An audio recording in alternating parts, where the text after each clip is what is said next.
Good evening, ladies and gentlemen. What another shit show. Sorry, I meant welcome to another show.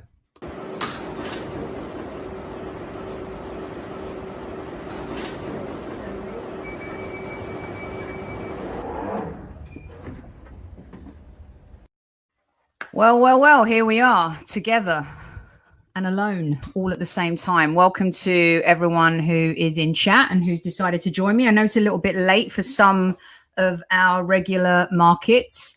At least it's not the Liverpool-Tottenham kickoff time. At least it's not that late. Welcome and thanks for joining me. I'm not sure. Now, this is the kind of show where I need your help. And this is all about you and your comments and your questions. Here's the good news. We didn't lose.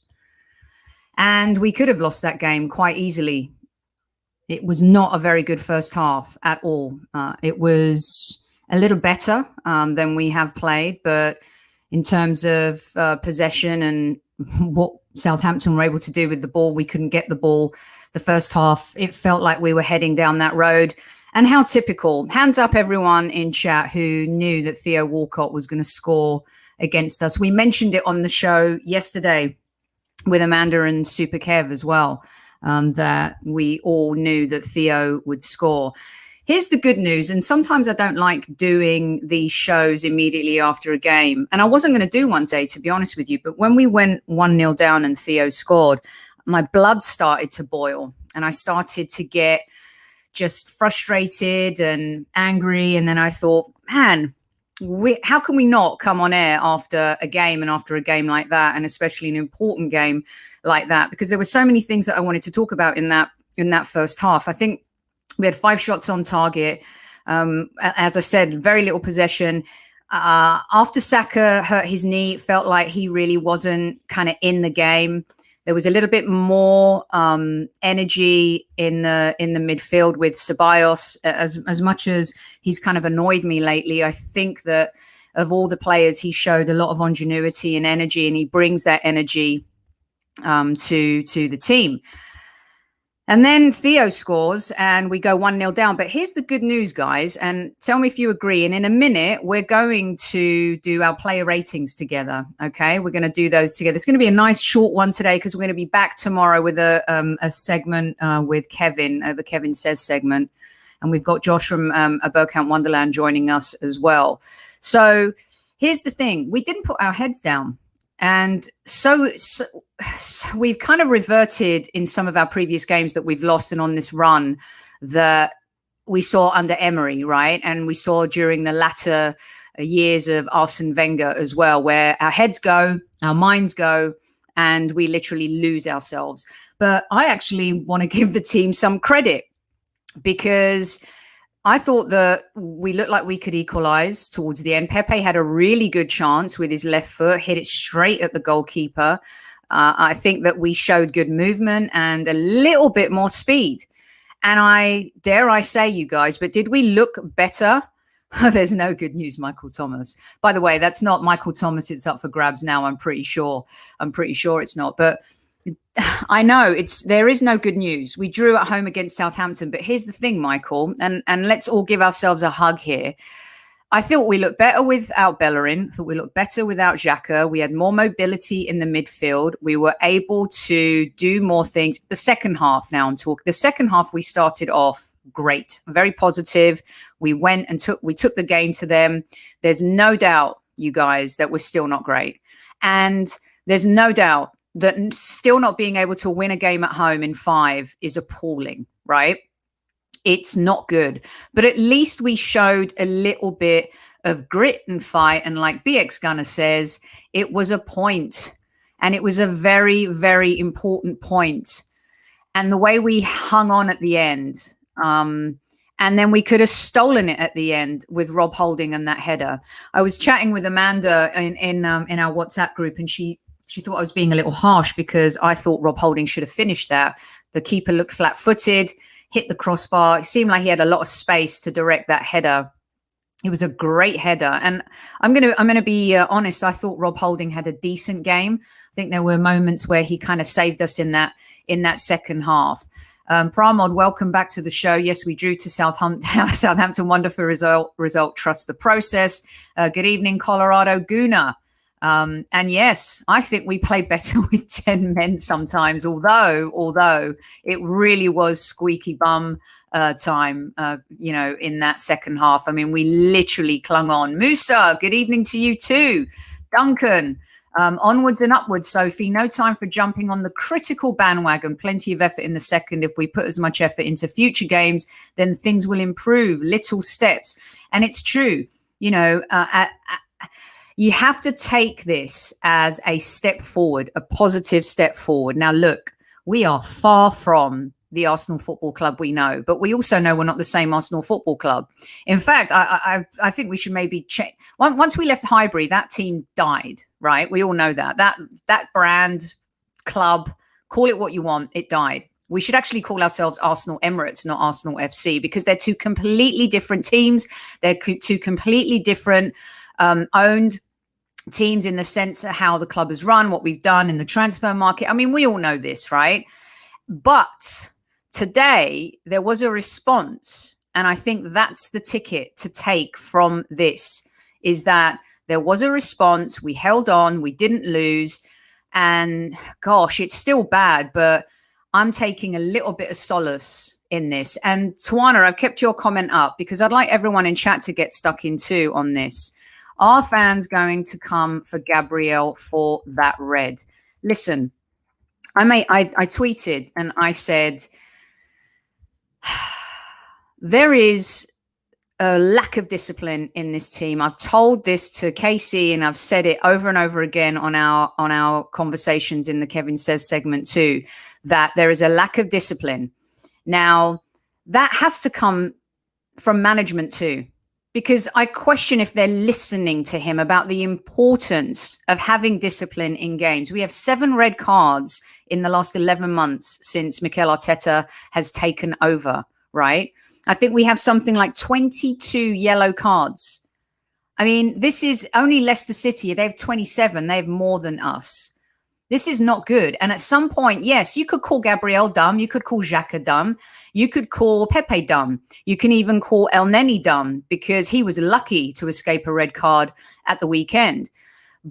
But at the end of the day, how are you managing your players? What are you saying to them? And so I still think that we're seeing these moments in games, and we're seeing these moments, whether it's on social media, whether it's Willian going to Dubai, whether it's Ceballos and David Luiz fighting in training, whether it's, Aubameyang's manager making quips on social media about where, he needs to play. There's something that Arteta has lost a little bit of control when it comes to the discipline of the team. If I go on a corporate retreat and I'm taking my team with me, they're responsible for their own behavior. Of course they are.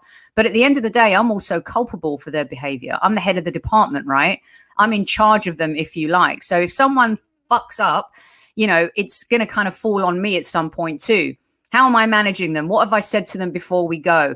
Do they know the rules? Are they clear? And you've got to drill these things into people over and over and over again. And I wonder sometimes if folks have stopped listening to Arteta. And I thought that in the first half, which is why I was compelled to come on air and chat to you guys, because the difference I saw from all of this and the juxtaposition to what I'm saying is that at halftime, they did listen. They responded to him. They did come out and they were fighting. They did come out and show some hunger. They played more as a team and less as individuals. And so for me, as much as I've ragged on Arteta for the fact that I think his man management skills have been poor, he's a young guy too. He's got an ego. There's a level of immaturity to Mikel Arteta. He's not as seasoned as some of the other managers in the Premier League. He's not been there like a Jurgen Klopp. He's not been there even like a Mourinho. These managers have been in these moments. And especially with younger players, Arteta may have a less fuse in terms of accepting their behavior. And I think that has a lot to do with the ill discipline that we've seen. But the good news is, I honestly felt that there was a moment where we were going to go on and maybe nick this 2-1. And then the red card came.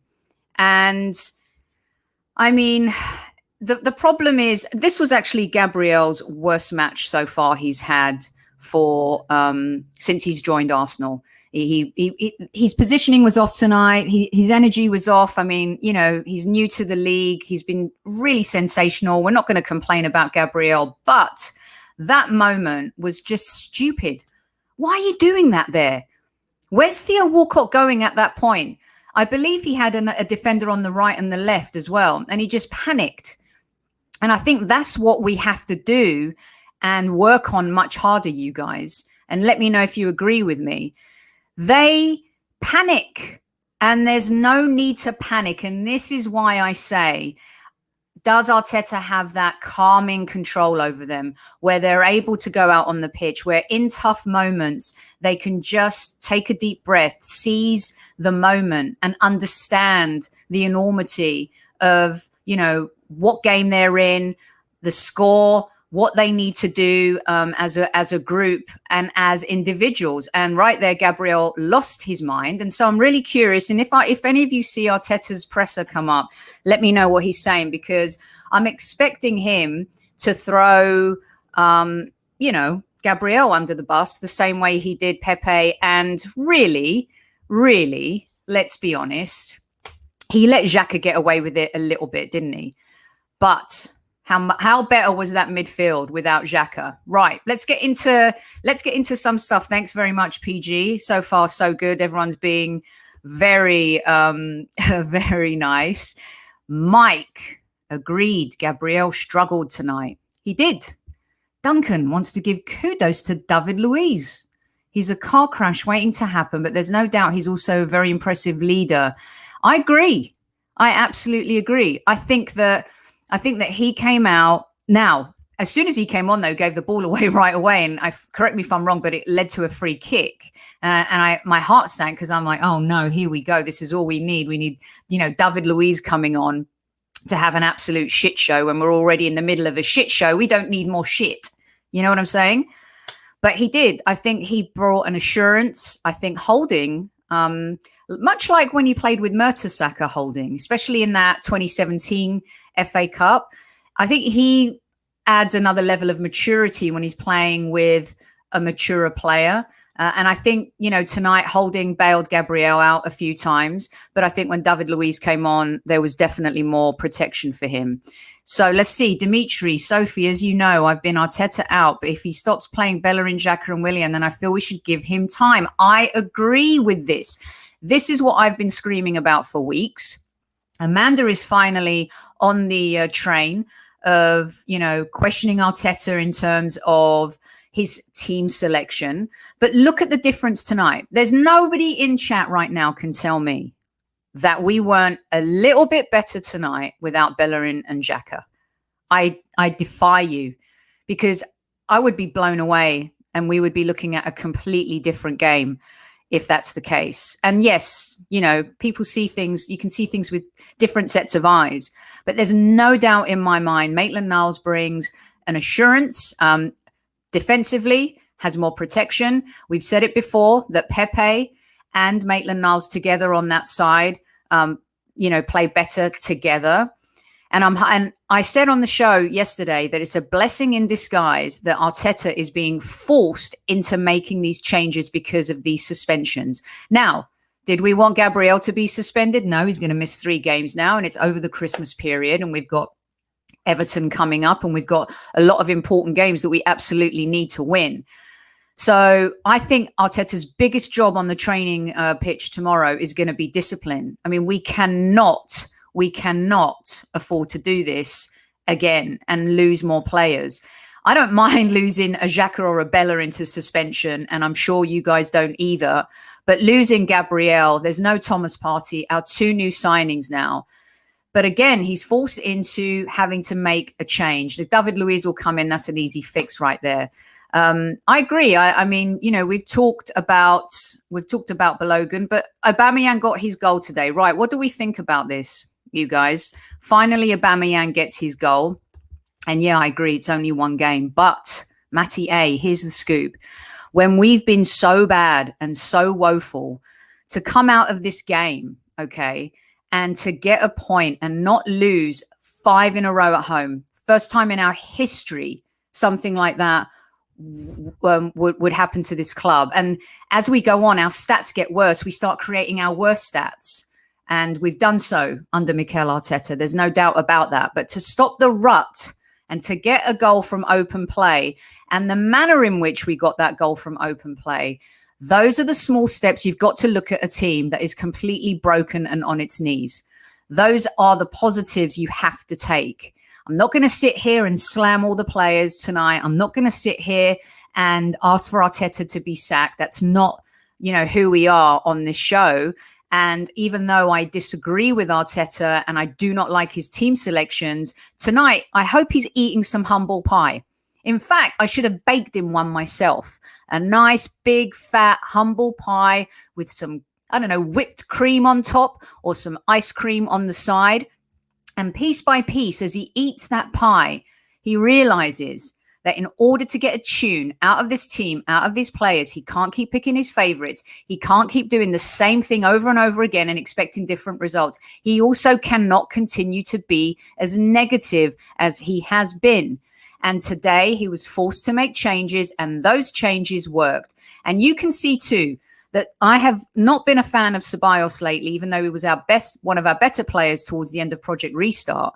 When you see Ceballos play without Xhaka, everyone's better when they're not playing without Xhaka. And you guys know I've defended Xhaka to the hilt, but I can't do that anymore. He cost the team. He's too slow. He's become ill-disciplined. And so even you got to look at the other players around the players that have been picked, right? I thought Holding was better with Maitland-Niles. I thought Saka enhanced everyone around him. Let's talk about Saka for a minute, shall we? Jumping everywhere, and that's okay. We've got a few to get through. I'm going to get to we do our player ratings in a minute, and I want to talk about Saka for a minute. Thank you, Snedden. Press the likes for Sophie. I appreciate that very much. Let's talk about Saka. I want to hear what everyone has to say about Saka. I read a tweet where someone said, isn't it terrible that we are putting so much pressure on this young kid? And I'm like, no, this kid doesn't give a shit about pressure. This kid's a baller. All right. There were moments where he came in and out of the first half. I'll give you that. But his play leading up to the goal was absolutely sensational. I mean, he plays fearless football. He has this energy about him that absolutely sends electrical vibes, right, through the team. When he picks up the ball, Perez used to be like that, didn't he? He'd pick up the ball, Overmars, they'd pick up the ball, and you were so excited that he's a get off your seat kind of player. You don't know what he's going to do, but what you do know, he's going to do something with it and put his team in a position to be positive and do something and score. And I just don't agree with this whole attitude of why are we putting all this pressure on Saka? He soaks it up. Barcelona put all their pressure when they said to Ronaldinho, we're done with you. They were ready to put all their pressure on this kid called Messi. Now, I'm not saying Saka's Messi. I'm just giving you an example of, right, a young player who can take it.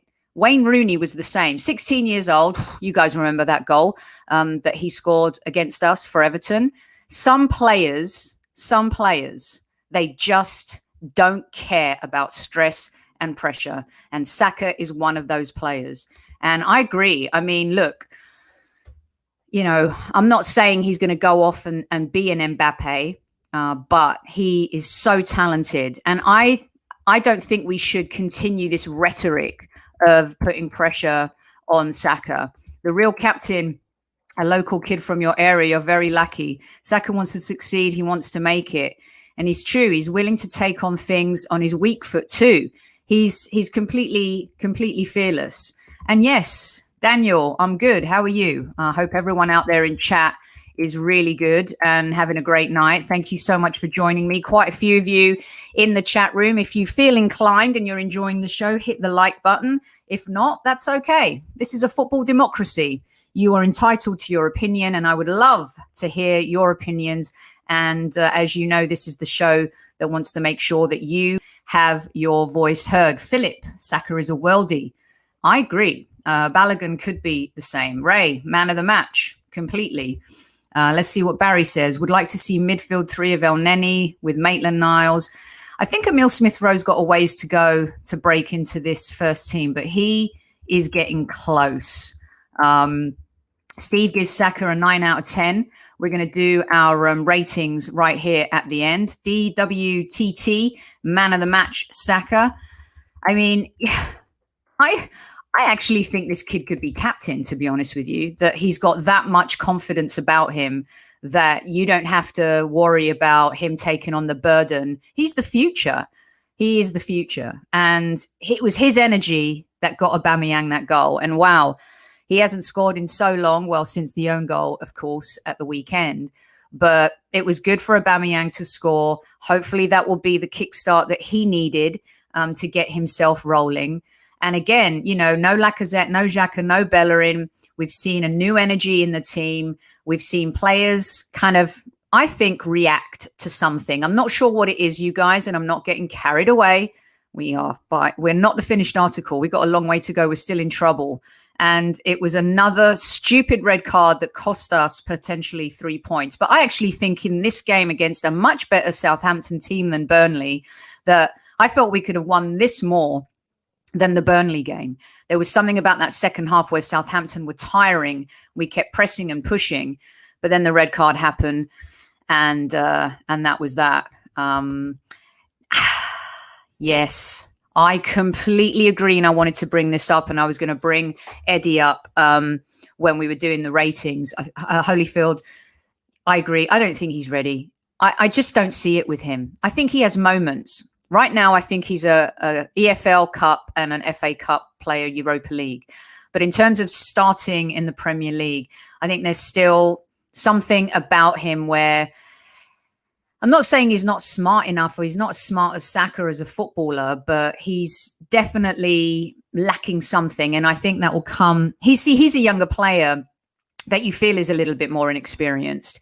And it's so weird, isn't it? Sometimes one young player can be really just, you think he's 30 years mature, could be captain of a football club. And then you have another younger player who really needs time to adapt, take on that role, and probably feels a little bit intimidating, to be honest with you, playing with certain players. Did he did, Winston. I know he did. I mean, it was a tap, wasn't it, really? But he still made the pass that led to Aubameyang. But it was Saka that did all the work in that build-up. I think we'll all agree, right? Awad Mustafa, oh my God, thank you about Eddie. It's been driving me nuts, I think you mean. If we get a serious offer for Eddie, I would sell him. Robin, listen, would I be sad? No, I don't think so. I think we've got a lot of talented young players at the club that I would keep over someone like him. I think he would benefit from going out on loan again. I do. I think that he does run a lot, Philip, and I like that too. But like you, I agree. It doesn't convince me that he can score against the best defenders. His movement is poor and he doesn't hold up play well. I don't think he can hold up. I don't think he's that kind of player. You know, he's that burst pace player, isn't he, that needs to run off. And for me, holding up, no, I completely agree with you there. Let's ask everyone, LG92, what does everyone see in Maitland-Niles? He's so overrated. Do you guys agree or disagree with LG92? Listen, I used to feel that way, but he won me over last season. I think he came into the team. He added the stability. He brings this cool and calmness about him. Again, another player who doesn't play with stress. He doesn't play with pressure. He just wants to play football. And you know what the thing is, LG, with Maitland-Niles? Every team needs a Maitland-Niles. Every single team needs a hybrid player who can play in a variety of positions. And Maitland-Niles is definitely one of those players. He can play right back. He can play on the left. Obviously his natural position is midfield. I mean, to me, he seems like somebody who's very important to this team, especially as we go into these moments where the pressure's going to be on. The fixtures are coming thick and fast, as they say. And, you know, it's going to be important for us. I think he's going to become really important as the weeks go on. I think Maitland-Niles is going to play a lot more than many of us thought and we were mad at Arteta for not picking him. I think we're going to see him get a little bit of run in the team now. Nuden disagrees about the Maitland-Niles comment from our previous post. He is ice cold. We got Clock Orange. He should play in the midfield, and Cedric should be given a chance at right back. That is exactly, Clock Orange, the formation that I wanted today. I wanted to see Cedric on the right and Maitland-Niles in midfield instead of El Neni. El Neni, to me, as good as he is on the ball, and he's kind of, I think Arteta wants him to be that Fernandinho type, doesn't he? To me, he feels still that he slows it up too much. Even though, that's what makes Manchester City great with Fernandinho in this role, there's still this quickness, release the ball, take the ball, pass the ball. It's that Pep Guardiola, philosophy that made Barcelona so great. And for me, El Neni, I just still not sold on him. And again, he was lucky to escape a red card. And I thought he was really poor, especially in the first half. And yeah, his versatility, completely agree with you. And he is better than Bellerin. I think so right now. Would I have said that a couple of years ago? Probably not. Lee Boy also says Maitland-Niles is solid and versatile players better than Hector right now. 100% agree. And Bellerin would head straight back as he's Arteta's favourite. But will he? Because Arteta knows he's got to win. He's got to get results. And even though we didn't win today, we got a decent result at home, where if we'd have lost again, the sky would have fallen tonight. And I'm not saying it's not falling still, because we are still a shadow of the team that we've been, and we are far away from the team that we want to be again. But I'm not sure that Xhaka and Bellerin will jump right back into the side. Matthew says Maitland-Niles is an athlete and we're missing those. Not sure he's a starter long term. We're going to see about that. El Neni slowed it down. Yeah, Mike, exactly what I was just saying. And Edwin, I agree with you. I want to see Maitland-Niles play against Everton too. Did Everton ended up winning tonight, right? I'm kind of glad that they did, because it might mean they're due a loss this weekend. And well, unless another ex-Arsenal player decides to score against us as well with Iwobi. We had Theo tonight, and Iwobi could be one that scores against us. But let's be honest, the likelihood of Iwobi scoring is unlikely, and I probably just absolutely bocked that completely. Well, he's not the best passer. He needs to improve in that area. Yes, Maitland-Niles. But I think that Bellerin can't cross a ball. He couldn't find a cross with a map and a compass. The amount of times he wastes the ball. Has he produced great goals from, passes in the past? Yes. But more often than not, if you look at Bellerin, he gives the ball away a lot. So, all right. Here we are. It's Arsenal 1, Southampton 1. You're listening to the Highbury Squad post-game show here with myself, Sophie. The show is sponsored by Playing the Game. Create branded entertainment, content your way. Go to ptg.co.uk and check those guys out. You can also discover more great content on our YouTube channel. We've done some really cool shows during the lockdown series. And as you know, we've been bringing a little bit diverse content to you over the last few weeks. Our top 5 transfer show from last week, you guys will enjoy that. We also had a fun show where we compared Arsenal players to movie characters. Get ready for my next one on that, by the way, you guys. We're going to be looking at comparing Arsenal players to songs, and I'm sure you guys will love that. All right, I have a DM here from George in London. Why is no one talking about the owners and the way the club is run? We need to get this balled out. Well, George, I think people are talking about the Cronkies, aren't they? I think they are talking about how poorly the club is run. The one misnomer, I think, that with the Cronkies is that they haven't spent any money. I think that's the biggest baloney of all, because they have. And if you look at the money that we've spent, look, it's not Liverpool money and Man United money and Chelsea money. And it's just not. And unfortunately, we've got ourselves in a position where we can't compete like that. But we know that, Kroenke has deep pockets. He's a multi-billionaire, but he also runs a gazillion other franchises, and he's got to spread the wealth. And he's just he's built one of the biggest stadiums in the world, which is state of the art. It's ridiculous. It makes Spurs new stadium look like it was built 10 years ago. I mean, this thing looks like something out of Star Trek. It's unbelievable. And so he has to put, his money elsewhere too. They're happy. Arsenal's a cash cow for them. Arsenal has been a cash cow for them for years now. It's a business. We heard him say it. He said it himself. And so, I think that what George is saying is I think he wants fans to make a bigger noise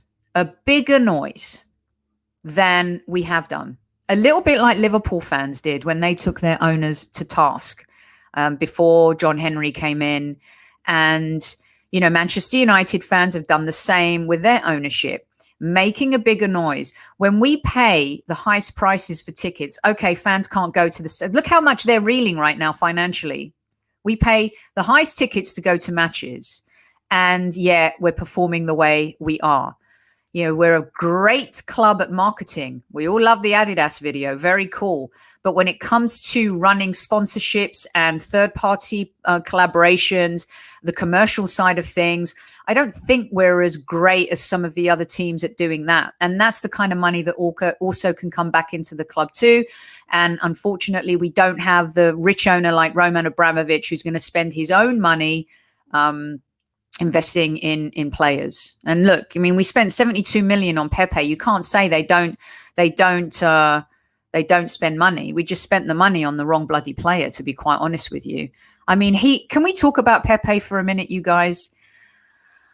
I'm going to take a deep breath. Here we go. I'm going to have a little sip of my espresso here. Pepe, I'm sorry. I don't get it. I've really tried my best to understand what it is that people see and believe in this player. I think he has moments where he's good. I think his stats look better than he does as a player on the pitch. If you look at last year when he was playing with Lacazette and Aubameyang. But when you look at the money, and I took the words out of my mouth, Errol, we could have bought 2 or 3 players with that money. And we could have bought players, if you look at players at Wolves, Brighton, Southampton. I mean, Pepe has to be the worst bit of business I think we've done in years. And I just don't see him getting better. I really don't. I can't see it. I don't think he's happy in London. I don't think he's... thank you very much. And yes, I will take a deep breath. I don't think... He doesn't look happy. He's not a player that plays happy football. You see the smile's gone, and I don't know if he believes in Arteta. And yeah, Lee Boy, he is a big letdown. And yeah, Winston, I think he's a fraud. Thursday, Pepe's great. Yeah. On Thursdays, when he's playing against more average players, he shines. But when he's in the Premier League, you buy a player for 72 plus, you expect results by now in the Premier League. You expect him to be the kind of player to put the team on his shoulders as well. He's 25 years old now, you guys. He's not a kid. Look what Saka's doing. Look how Saka's playing. And Pepe, homegrown player, right? And Pepe, I don't think we could sell for 20 million right now. Do you guys think that we could sell Pepe for anything less than 20 million? I don't think so. I just want to catch one of these comments here. Mike, going back to George's comment about the Cronkies. It's the way we are spending the money. Gone through how many changes at the top and no clear direction. Different coaches want different players for different styles. Completely agree with you. I mean, look what we've seen with what Arteta thinks of some of Unai Emery's buys. But I also think, sidelining Guendouzi and Saliba the way he has and just completely ostracizing 2 young players like that. All right, Guendouzi's a bit of a dick. And I know that he was probably rude to Arteta and there's something in him he doesn't see. But when you see Arteta behaving that way with several players and then enabling and helping others and standing by others, you do start to question a little bit. And yes, he's going to want to bring in his own players, and he should be given that chance, at least another transfer window, I think, to build his own team. And I've said this before many times on this show, that successful managers, the best managers, build teams in their image. Pep Guardiola, Barcelona, Bayern Munich, Manchester City. Antonio Conte, Juventus and Chelsea. Jurgen Klopp, Borussia Dortmund and Liverpool. You know, managers like that, the fire in the belly, the team takes on their personality, their characteristics. You know, even Mourinho, irks me to say it, has done that with his teams. Granted, he blows them up towards the end, but really great managers, really good managers who build good teams, build those teams in their image. And right now, I think we're questioning whether Arteta's got the strong enough character to do that, right? We're not sold, not all of us, because we can see there's a couple of yellow flags. There's red, one or two, but they're mostly yellow at this point. And if you can win an FA Cup and you can drive this team and you can make them believe that they can win a trophy, now we expect to see him transition the team and elevate the performances and elevate our position in the Premier League and just make us better. And it's going to take baby steps, but at the same time, we don't have time this season. He's got to get it going, and he's got to get it going pretty quick. And I don't think that we're going to have the kind of money that some fans expect us to bring in reinforcements in January. And now look, we've lost Gabriel for the Christmas break. I mean, it's ridiculous. I hope that he didn't do it because he wanted time off. There were players that did that in the past. I can't remember which player actually admitted that in a book after they finished playing. Maybe someone can help me in chat. It's escaping me now. You're dead right, Sophie. Well, thank you, Daniel. I'm glad you agree with me. Pramod. This is my one guy who does not trust the process at all.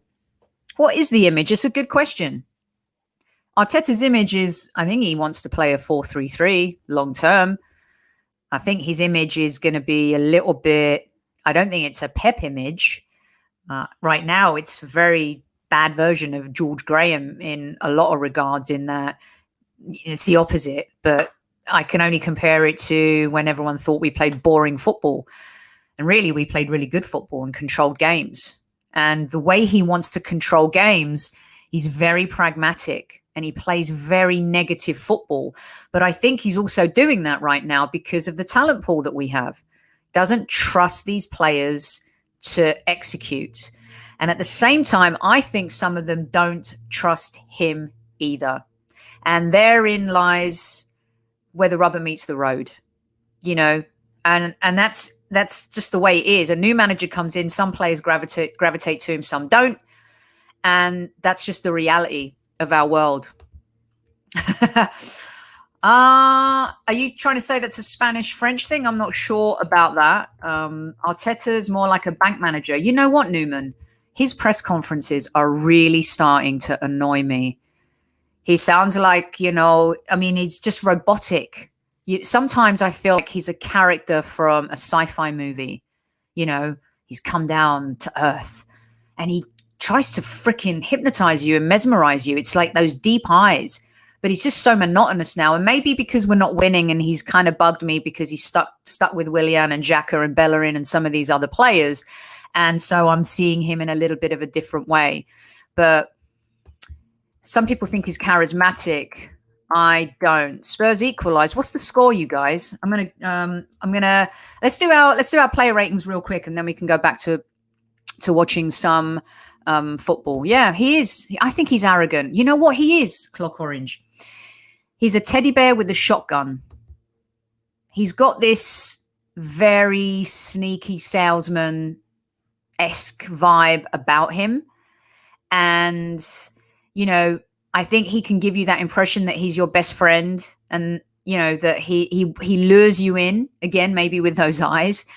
But boy, when that shotgun goes off, holy cow. I mean, he could stab you in the back and you'll be out of there. And I say stab you in the back, that's not fair. But if he's done with you, he's done with you. And I think for me, you know, I think Messi, I think I said that about Messi once. He's a teddy bear with a shotgun. No one's that squeaky clean. No one gets to the top like that and is nice to everyone along the way, or complies and does what they have to do. And look, guys, here's the thing with Arteta, right? Before we bounce out with our player ratings, and I want everyone's. Did I say, I remember I said, yes, you did, Dimitri. Yes, I think he has a little bit of that. He's a little bit weak sauce in the sense that I think comes from immaturity. There's an immaturity about how he manages, like I said at the top of the show, has that arrogance with younger players because he's still young too. So if you're two dudes, it's like when he said in his press conference, here's my chest. And I'm like, fine, I'll punch it. I mean, what does that mean? What did he say exactly? My chest is out. That to me sounds like the guy at the bar that when his mate's getting in trouble, he says, I've got your back, and then goes off to the toilet. What? Where'd he go? What happened?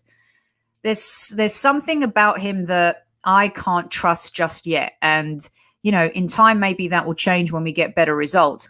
But the truth is, he did inherit a mess, and so did Emery. And like we said on our Mosquitoes, Myths and Moths show, this is years in the making, you guys. This isn't new. And I think that he acts arrogantly because he's been given the keys to the kingdom. And I think he's very confident that he has the keys to the kingdom for quite some time. It was come at me. All right, let's go at him. Yeah, let's go at him. He's opened the door now. It's fair game. You're the manager. At the end of the day, the buck stops with you. The players might be shy, but you have to do something to inspire them, to get them going, to get them rolling, to show us that you can improve them with your coaching. And I think that's what Arsenal fans have issue with. And only in tonight's game, in the second half, did we see improvements. We saw something a little bit different. And yeah, that's... we're going to have to see what happens against Everton. Another big test. Southampton were in the top four. Everton, two great results on the bounce after losing a few games. Ancelotti's got them singing a tune again. So this is another tough game, and they come in really thick and fast during this period, especially. We need Liverpool to win tonight. Gosh, we do. It's 1-1, hey? Interesting. Okay, here we go. Let's get out on our ratings. Leno. Did you guys think Leno had much to do tonight? Do you think... hey, Steve. How you doing? I like that. Sophie! You're not listening to me. How can you say that? It's once they cross the white line... It's the players. Sophie. That's Casey. All right, Leno, let's go. 6, 4, 6, 5, 4. And then let's see here. Tawana gave Leno a 5. Oh gosh, look at that. Excellent display right there from Tawana. Very neat. I like that. He really didn't have a lot to do. I mean, positionally, I still have an issue with him. I really do. And again, his distribution tonight was a little bit better, a little bit quicker. But okay, let's give him a 5. Wow, look at me. I get a perfect 10 from my girl. I love that. That's absolutely brilliant. We love that. George, a 5 for Leno, a 6 from Daniel, a 5 from Yao, and a 5 from Dimitri. All right, Maitland-Niles. What do we give Maitland-Niles? I'm going to give Maitland-Niles a 6.5. Coming into the game, he had something to prove. He was lucky to come into the game because of a suspension. I think he did decent. I think he had a better moments where he loses the ball and is irresponsible. We have a few players, you guys, that hang on to the ball just a little bit too long, don't we? Pepe is one. I think Maitland-Niles is another.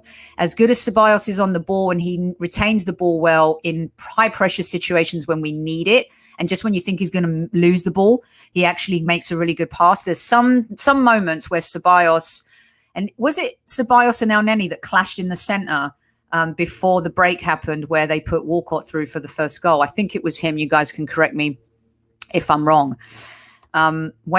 Was waiting for Casey to call Matt Holland tonight. That's funny. I like that very much. Was he saying Matt? A 6 from Clock Orange for Maitland-Niles. Newman, where did you go, Newman? I think, Newman, you gave him a 5. And let's see, what else do we have here? Let's move on to Holding. You guys, I think Rob Holding did decent tonight. Oh, look, hold on, Just Average. You're being too kind to Gabriel. Should be max a 2. Oh, no, we haven't done him yet. That was just someone doing his whole thing. So, Just Average, I'm going to give him a 2 because you just can't get sent off, right? You can't get 2 yellow cards like that and be that ill-disciplined in such a short space of time. It's just crazy. And I know he's going to be mad at himself. Gabriel's just been so great for us since he's arrived. We're not going to kill Gabriel tonight, but we are going to call him out for being absolutely stupid and costing us a potential 3 points. If everyone's going to say Xhaka cost us 3 points against Burnley, which, by the way, I couldn't see us getting anything out of that game. This game tonight against a much better team, I could. So for me, Gabriel gets a 2. Let's go back to Holding real quick because everyone was giving their holdings, right? So 5 for Holding from Pramod, 5 from Harsha. Let's see. We got a 4 here. Winston gives Holding a 6. We've got a 6 here, a 7. Yeah, I think he did good. I think sometimes he gets a really raw, a 7 here. I think that sometimes we give him a hard time, but little Holdinho sometimes pulls it off. And I thought he was strong tonight. I thought he did a decent job under intense pressure. And at times, as I said, stepped up. And then when David Luiz came in, he seemed like even more assured. So, yeah, we're going to give him a 6, says our good friend Robin. Rusty, a 4. All right, let's move on to Gabriel. I think we all agree is a 2. Tierney. What's happened to old Tierney, eh? I don't see what some people see in the last few games. Listen, he's definitely one of the best of the bunch. Yeah. He is, how can I say this? He's really good, but he's looking worse because he's playing in a really bad team, if that's fair. And so Tierney for me gets a 7 tonight. Again, I think he does a decent job. I think his final ball hasn't been great. I love that over-the-top ball that he played against Liverpool and a lot in the FA Cup where we opened up a little bit and just played, had a plan B. There were times where he'd pass to Aubameyang and he just, I like to see him in those moments and play that way. So Tierney 6, Tierney 6, Tierney 6. Tierney, the only one who's consistent. 7's too high. You think I'm being too generous? What's yours then, Harsha? Harsha, what do you think Tierney's rating is tonight? Musa says 8. 4. Problems are affecting him. I agree, Paul. I think that he's the kind of player that gets frustrated because he expects a lot of himself, but he expects a lot of his teammates, and he asks a lot of his teammates too. And he's suffered. I think his form has suffered, and he's a good player right now who looks worse in a bad team. 5.5, a 5 then. Okay. Tierney, well said, Sophie, had some fault in the first goal. He did too. Let's be honest. He did. Weird game for him. It's been weird for him the last couple games, I think, for young Tierney. All right, I'm sorry if I've missed some of yours, but let's see. George, a 6. Yeah, the others make him look. Listen, just as you can look great and other players can make you look great, players can make you look bad too. You know that from working, in a team. If there's one person even that doesn't perform, you all look bad. And so I think Tierney's suffering from that. All right, let's wrap these ones up really quickly. El Neni. I just don't see it. I don't want him in the team. When Amanda says sometimes, I don't want to see Xhaka play in an Arsenal shirt ever again. Well, I'm kind of starting to feel the same way about El Neni. I think he brings value, but I wouldn't start him. But until we have a player that can truly fill that hole and do that job, I think we're going to be seeing a lot of him. So for me, El Neni gets a 4. A 3 for El Neni, a 4 for El Neni, a 4 from Daniel, a 5, a 1, a 5. I think I missed one here. Let's see. El Neni, 5. Matt, it's the players. Did he just say it? Oh, come on. You got to send me the video. I love it. That'll be fantastic. He is better than Xhaka. This is true. I can't argue with that. He is right now. But today he was poor. I just didn't see it. Right. Let's just whiz through these El Nenis. And while I'm getting your El Nenis up, everyone, and thank you so much for joining me in the chat. We're going to wrap this up real quick. Ceballos. I'm going to give, if I gave Tierney a 7, which I do now on reflection, think that was a little bit generous, then I'm going to give Ceballos a 7.5. I think that sometimes I think he plays too cocky. There's something, maybe it's because he's like a kamikaze, starts fights with his teammates. So it kind of turns me off a little bit sometimes with Ceballos. And he's got this he spins more than a record sometimes. I mean, but today I think that he played quite well. And I will give him a 7.5. We've got a 6, we got an 8, we got a 6, a 7, a 6, another 7. Not the same Ceballos. Yeah. And Steve, don't we all miss Partey? Yeah, that dive in the box. Yeah. I mean, yeah. And I agree with Paul. Hit the likes. That would be lovely. Thank you very much. All right. We got another 6, and a 7. All right. We are going to move to Saka. Man of the match for me. Let's just leave it at that. All right. Everyone. Yeah, the dive in the box is just crazy.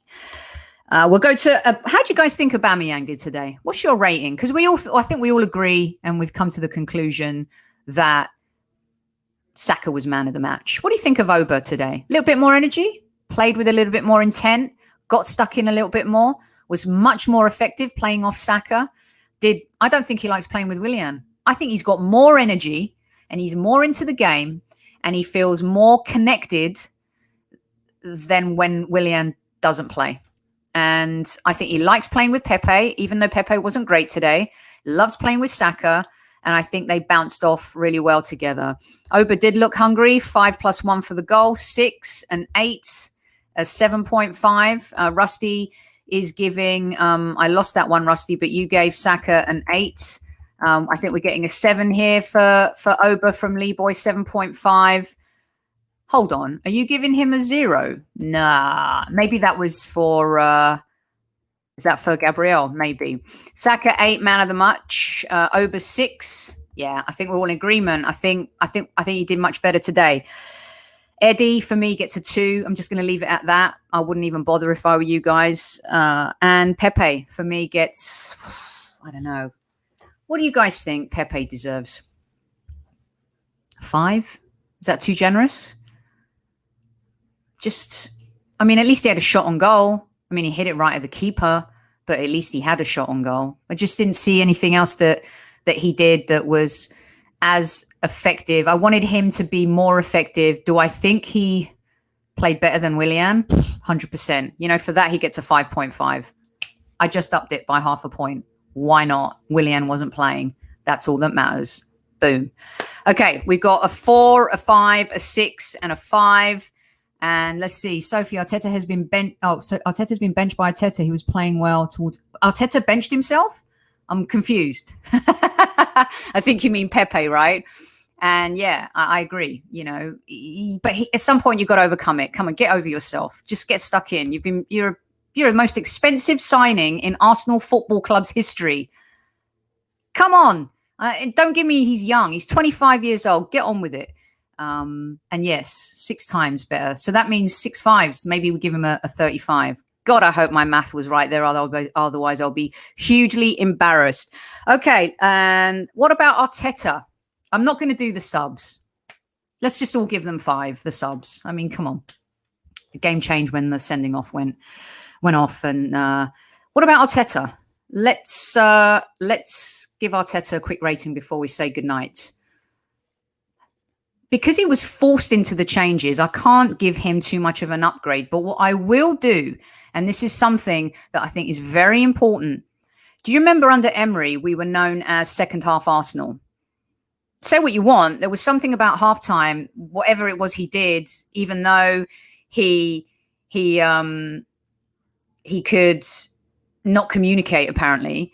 He used to communicate because we'd come out in the second half and be a much better team. What I like to see is teams come out with a different attitude, a different energy, and just a completely different engagement in the game. And I will say that I think for the fact that we came out playing better in the second half and we gave it more of a go, I give Arteta a 5. Oof. 3, 6, 3, 5, 4. The tactics, yeah. I mean, he's way too pragmatic. But again, it's because he doesn't trust these players. And as I said, I just don't think some of them trust him either. 5, 4, 5. It's not 30. 6, 5. Oh, 5 5s are 25. 6 5s are 30. I was thinking 7. See, this is why I'm a creative person. This is why I failed at maths. Well, actually, I was really good at maths. I was in Mr. Waller's maths group at school, which was very like the tippy top. But then I went to secondary school, and you know what happens at secondary school? Numbers become, not as important as playing football and trying to get into the boys' team. I mean, this is where my priorities went. All right. Arteta 5, Arteta 4. And Brian, how about all the Brians today? Let's just say that we had more Elias. What name can we pick today than we did Brian's? At least they weren't too Brian today. They showed us a little bit of something. And that, ladies and gentlemen, is that. Unless you guys want to say anything else, forever hold your peace. Well, hold your peace until tomorrow, because we will be returning tomorrow. And we also have a new evergreen episode coming up for you in a few days too. Someone in the Arsenal community who we love and adore, Akil VS, who's a really cool guy, does some amazing stuff in the community, doing some great stuff. He's part of the AST as well. We'll get his insights and hear his story from how he became an Arsenal fan. And we're looking forward to that. We're back with Kevin tomorrow night for Kevin Says. So look forward to that. We're going to be joined by our good friend Josh from a Burkamp Wonderland. But tomorrow night's show is your show, remember. You get to ask Kevin anything you want after you hear his wee segment at the very beginning. And if you guys want to hop in on the show, just send me a DM, send us a little Twitter, or send us an email, the highburysquad@gmail.com, and we'll get you into the feed and you can have your say if you want to be on the stream with us. All right. I really, really appreciate you guys for joining me and sticking with me. Thanks so much for the energy in the chat room. Just like Arsenal in the second half, you guys bought it today. Now, look, let's sorry, I have a little bit of a nose run and I don't have my hanky handy. Let's get something straight here, guys. This was by no means a great performance. Okay. It just wasn't. But we didn't lose, and we didn't lose at home. And we were down to 10 men and we held on and got a point. 1 point leads to another and maybe 3. And maybe a confident run during December, which is going to be a very tough rest of the month for us, especially as we go into the new year as well. So at least we got a point. All right. And that's the most important thing. We can still criticize. We're not happy. We don't like the way we play. We're boring. We're pragmatic. We're negative. Arteta still has a lot to learn. But at least the players who've been criticized, especially by my good friend, Mr. Super Kevin Campbell, at least they showed a little teeny tiny bit of something today. Bit of character, maybe. Little bit of character. Ghana Guna, good to see you too. Thanks to everyone. Philip, thank you very much. And Daniel, cheers. See you again soon. Come back tomorrow night, Daniel. Really appreciate it. Brilliant. Always feel better after the pod. Always Arsenal. I have to have one of you say that for me. I'm going to have to say that. Thank you for joining me. And I appreciate all of the great comments. And if you do feel so inclined, hit that like button. And Dimitri, Sophie, you're the high-end boutique Arsenal show. Ah, that has just warmed the cockles of my heart. Thank you very much to all of you. Newman as well. Come back with me tomorrow night and we will definitely give KC some hell. And until then, always Arsenal.